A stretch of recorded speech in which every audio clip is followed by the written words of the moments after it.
when we come into the body as a little child, we have to design an operating system for our whole lives. And we have no qualifications whatsoever for developing an operating system. We have to write the programs about how we're going to be, how we're going to relate to people, how we're going to think about our talents or our abilities, how we're going to think about the world. And we have no training whatsoever to do that.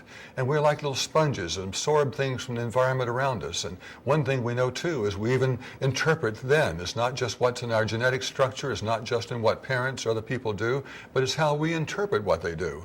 And that's another component that's just as powerful in our development. So here we are developing our whole personality as an operating system, and then we forget 99% of it. We don't even know how we got there, and we live the rest of our lives wondering why I'm reacting this way, why I'm creating this result in my life, why I always have scarcity, or why I always feel abandoned in my life. Because those things are just encoding some information. And they start out with just the traumas that we experience in the uterus.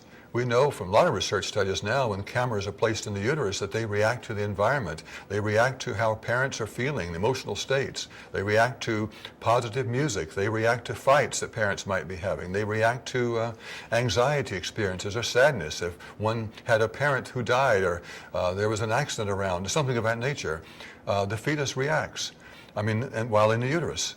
But we also had multiple experiences once we were born. All those who have encodings of information in our limbic system, our survival brain. And then as we begin to have language, we begin to draw conclusions about things. We give interpretations and we start having beliefs like, I must not be worthy, I must not be good enough, because as little kids we experience our parents as gods who are capable of everything and anything. And so if I'm not getting the love and approval I want, it couldn't be that they're incapable of giving it to me or they have some kind of limitation. We take it must be my problem then. I must be insufficient. I must be unworthy. And so all those kind of things we start developing very, very early. Then it becomes our operating system, and we print the results of that out, like in a computer program. We print that out in our lives over and over and over again, not knowing where it comes from. The good news now is there are methods that we can have for ascertaining exactly where those traumas are, not necessarily what they are, because it's just encoding some information. And there are methods that can be used now as you download those on the download click on this movie. And you can find out exactly how to go to those places, identify where those traumas are, techniques you can use, and those can be cleared, much like pressing a delete button on your computer. That's the good news. We can clear out that early programming of those traumas. We can clear out that programming of those core beliefs that we have. And then we can use that to help us be able to be in charge of our thoughts.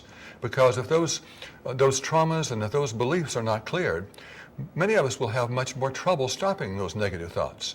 It's much like a train going along 80 miles an hour down the track, but you're trying to put on brakes, but you've got 2, 3, or 4 diesel engines chugging and pushing at full speed, keeping the train going at the same time you're putting on brakes.